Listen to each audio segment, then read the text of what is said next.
Horror movies చూడొద్దంటే చూస్తూనే ఉంటావు. రాత్రంతా అమ్మా దయ్యం అని ఒకటే కలవరింత నిన్నసలు. అయినా దీన్ని చెడగొట్టేదంతా మీరే. ఇలాంటి సినిమాల పిల్లలకి చూపించేది? టైం అయింది, రా ఇక పడుకుందు. పొద్దున్న స్కూల్కెళ్ళాలి.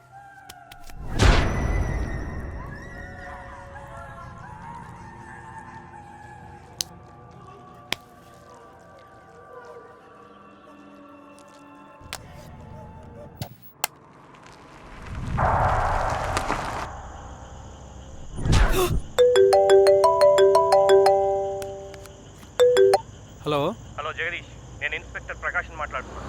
మీ ఇంట్లో రెంట్కున్న ఫ్యామిలీ, మీ ఇంటి పాత ఓనర్ ప్రతాప్ మీ ఎస్టేట్లో దారుణంగా చనిపోయి ఉన్నారు. నాకు తెలిసిన ఇన్ఫర్మేషన్ ప్రకారం ఆ ఇంట్లోకి అడుగుపెట్టిన ప్రతి ఒక్కరూ ఏదో ఒక రూపంలో చనిపోతున్నారు. నా గెస్ కరెక్ట్ అయితే నెక్స్ట్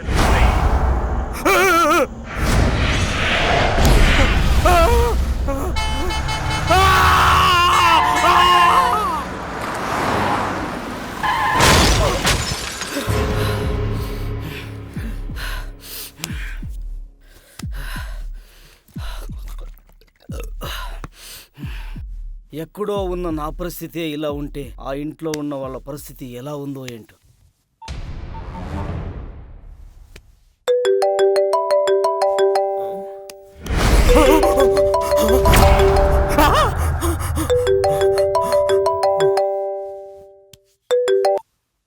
హలో, ఎవరు? నేను మీ ఇంటి పాత ఓనర్ ప్రతాప్ని. నువ్వా? ఏంటి ఈ టైంలో కాల్ చేసావు? ఆ హౌస్ లో ఎవరన్నా రెంట్కున్నారా? ఉన్నారు. అయితే ఇప్పుడేంటి? అక్కడేమీ ప్రాబ్లం లేదు కదా? ప్రాబ్లం ఏంటి? అసలు నువ్వు దేని గురించి కాల్ చేసావు? ఏం లేదు, క్యాజువల్గా అడిగానంతే. చూడు సార్, అర్ధరాత్రి పూట నువ్వు ఆ ఇంటి గురించి కాల్ చేసి అడుగుతున్నావంటే ఆ ఇంట్లో ఎన్ని ప్రాబ్లమ్స్ ఉన్నాయో నేను అర్థం చేసుకోగలను. ఆ ఇంట్లో దయ్యాలు ఉన్నాయని, ఆ ఇంట్లో అడుగుపెట్టిన వాళ్ళు చనిపోతున్నారని నాకు చాలా మంది చెప్పారు. నువ్వేమో ఆ దయ్యాల కంపెనీ నాకు అమ్మేసి వెళ్ళిపోయావు. ఒకవేళ అందరూ అనుకున్నట్లు ఆ ఇంట్లో నిజంగానే దయ్యాలు ఉన్నట్లయితే నేను మొట్టమొదటి నీకే కాల్ చేస్తాను, సరేనా?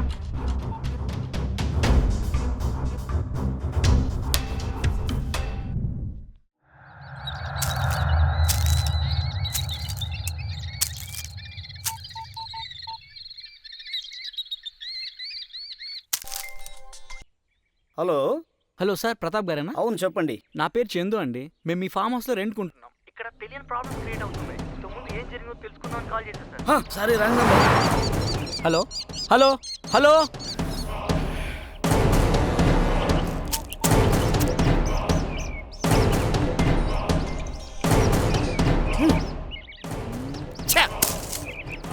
ఆ ఎస్టేట్ దగ్గర నుండి కాల్ వచ్చిందంటే అక్కడ ప్రాబ్లం స్టార్ట్ అయినట్టు. ఆ ఎస్టేట్లకి అడుగు పెట్టి ప్రాణాలతో బయటపడిన వాళ్ళు ఎవరూ లేరు. అది ఇల్లు కాదు, అది ఒక మర్మ భూమి.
ఇక్కడ రమ్య అంటే ఎవరు?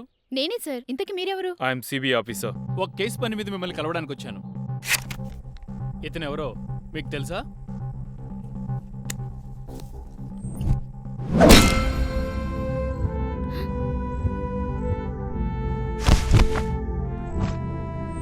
రమ్య, అతను ఎవరో నీకు తెలుసా? సారీ సార్, అతనెవరో నాకు తెలీదు.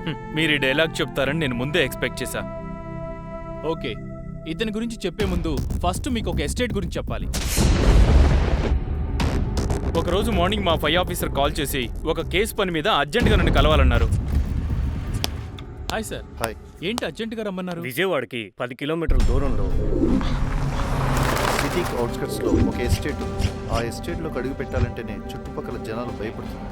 అసలు విషయం ఏంటంటే ఆ ఎస్టేట్లో ఒక ఫ్యామిలీ సూసైడ్ చేసుకుని చనిపోయింది. వాళ్ళు దయ్యాలుగా మారి అక్కడే తిరుగుతూ అక్కడికి ఎవరు అడుగుపెట్టినా సరే వాళ్ళని చంపేస్తున్నారు.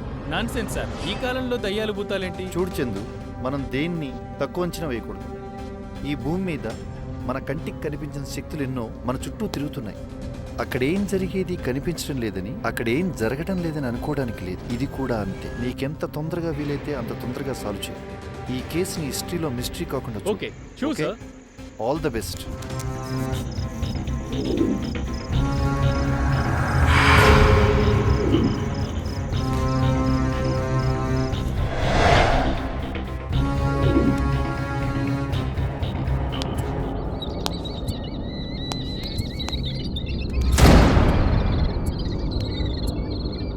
ఆ తర్వాత ఆ ఎస్టేట్ గురించి ఎంక్వైరీ చేయడం స్టార్ట్ చేశాను. ఏ మీకు బతకాలని లేదా?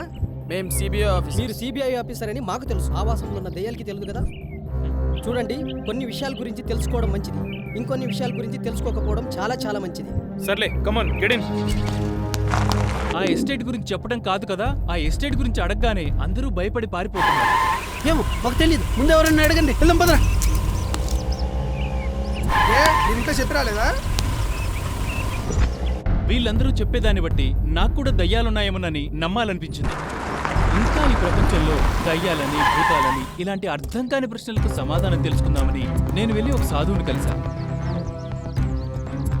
అతను నాకేమని చెప్పాడంటే, చూడు బాబు, ఒక ప్లేస్లో కొన్ని శక్తులు శక్తివంతంగాను, ఇంకొన్ని ప్లేస్లో వాటి శక్తి చాలా తక్కువగాను ఉంటుంది. ఫర్ ఎగ్జాంపుల్, మనం వెళ్ళి ఒక గుళ్ళో 10 నిమిషాలు కూర్చున్నాం అనుకోండి, ఇంకో 10 నిమిషాలు కూర్చుందామని అనిపిస్తుంది. అదే శ్మశానానికి వెళ్ళామనుకోండి, ఎప్పుడు అక్కడి నుంచి బయటకు వద్దామా అనిపిస్తుంది. నువ్వు అన్నట్టు ఆయా ప్లేసుల్లో శక్తిలే గనక లేకపోతే మన మైండ్ సెట్ ఎందుకు మారుతుంది? నువ్వే ఆలోచించు అని చెప్పాడు. అప్పట్నుండి నాకు ఈ భూమి మీద దయ్యాలని కాదు, ఏవో శక్తులున్నాయని నమ్మాలనిపించింది. ఎవరో ఈ ఎస్టేట్ గురించి డాక్యుమెంటరీ తీశాడని తెలిసింది. దెయ్యాలు లేవన్నదే నిజమైతే మరి మనిషికి వాటి పట్ల భయం ఎందుకు? మరి దెయ్యాలు ఉన్నవే నిజమైతే మరి వాటి ఉనికి ఇంకా ప్రశ్నార్థకంగా ఎందుకు ఉంది? వీటికి ఖచ్చితమైన సమాధానాలు ఎవరి దగ్గర ఎలా ఉన్నాయో లేదో తెలియదు, కానీ దెయ్యాలు ఉన్నాయనటానికి చరిత్రలో పేజీలకు పేజీలు కథనాలు ఉన్నాయి. అవన్నీ ఇప్పటికీ దెయ్యం ఉనికి పట్ల సందేహాలు రేకెత్తిస్తూనే ఉన్నాయి. అందుకే కాటన్ హౌస్లో దెయ్యాలున్నాయని అక్కడ జనాలు చెప్పుకుంటున్నారు. ఇంతకీ ఈ కాటన్ హౌస్ ఎక్కడుంది? దాని వెనుక ఉన్న కథ ఏంటి? విజయవాడకి 10 కిలోమీటర్ల దూరంలో ఒక ఎస్టేట్ ఉంది. అందులో ఒక ఫ్యామిలీ బిజినెస్ లో లాస్ వచ్చి సూసైడ్ చేసుకుని చనిపోయింది. ఆ తర్వాత ఆ ఎస్టేట్ లో వాళ్ళు చాలా మందికి కనిపించారు. అప్పటి నుండి ఆ ఎస్టేట్ లోకి ఎవరు అడుగు పెట్టినా వాళ్ళు దారుణంగా చనిపోతున్నారు. ప్రాబ్లం ఏంటంటే ఆ ఇంటిని కొన్ని శక్తులు ఆవహించుకున్నాయి.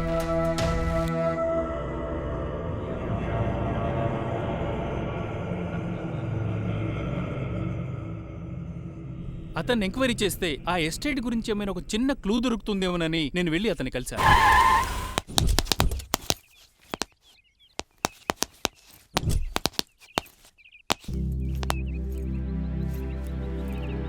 నేను నా ఫ్రెండ్ ఇద్దరం కలిసి డాక్యుమెంటరీస్ తీస్తుంటాం. ఒకరోజు నేను నా ఫ్రెండ్ ఆ హౌస్ గురించి పేపర్లో చదివాం. మోడర్న్ యుగంలో కూడా మారని మూఢనమ్మకాలు, ఫామ్ హౌస్లో దెయ్యాల హల్చల్. రే మామ, మనిద్దరం ఈ హౌస్ గురించి డాక్యుమెంటరీ తీద్దామా? రే, నీకేమైనా పిచ్చా? అయినా ఈ కాలంలో దెయ్యాలు పోతాలేట్రా, అదేదో పబ్లిసిటీ కోసం కాకపోతే. రే, ఈ సృష్టిలో చాలా విషయాలు కూడా నమ్మడానికి పర్ఫెక్ట్ రీజన్స్ లేవు, అలాగని నమ్మకపోవడానికి పర్ఫెక్ట్ రీజన్స్ లేవు.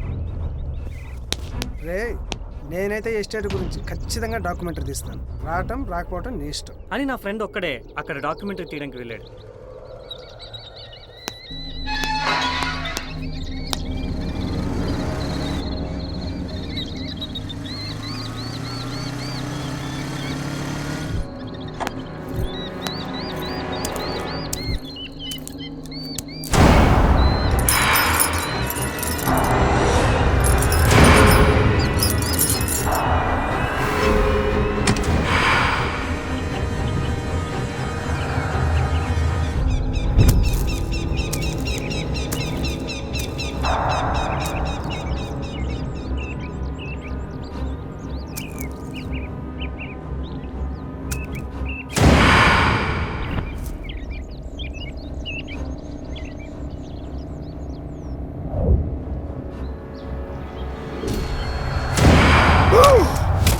ఏం జరిగిందో ఏమో కానీ నా ఫ్రెండ్ దారుణంగా చనిపోయాడు.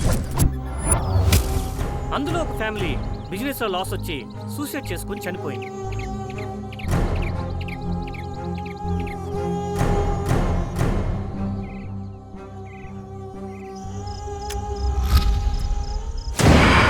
ఆ ఎస్టేట్ గురించి డాక్యుమెంటరీ తీద్దామని నేను ధారవాడకి వెళ్ళాను. నేను ఆ ఇంటికి సంబంధించిన ఓనర్ని ఎంక్వైరీ చేస్తే అతను ఆ ఎస్టేట్ని ఎవరికో అమ్మేసి ఎక్కడికో వెళ్ళిపోయాడని తెలిసింది. నేను చిన్నగా అతను మాండ్యాలో ఉన్నాడని అడ్రస్ కొనుక్కుని వెళ్ళి అతన్ని కలిశాను.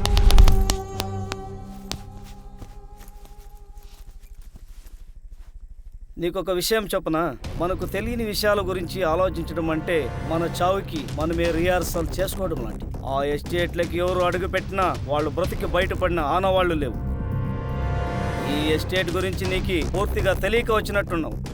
నా మాట విను, డాక్యుమెంటరీ వద్దు, ఏమీ వద్దు. డైరెక్ట్గా ఇంటికి వెళ్ళిపో, నీకే మంచిది. లేకపోతే డైరెక్ట్గా శ్మశానానికి పోతావు.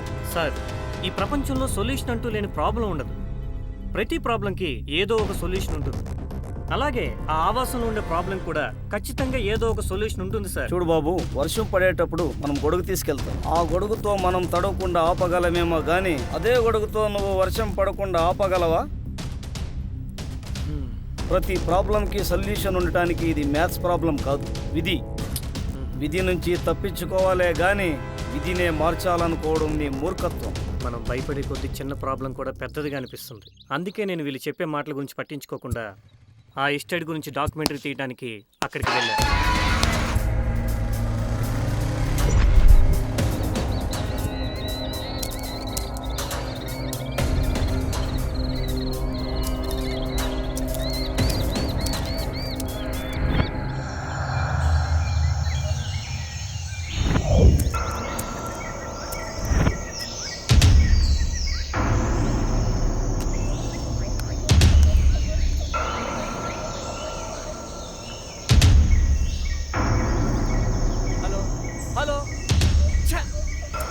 ఏమైందా? వీడేంట్రా రాంగ్ నెంబర్ ఫోన్ కట్ చేస్తున్నాడు.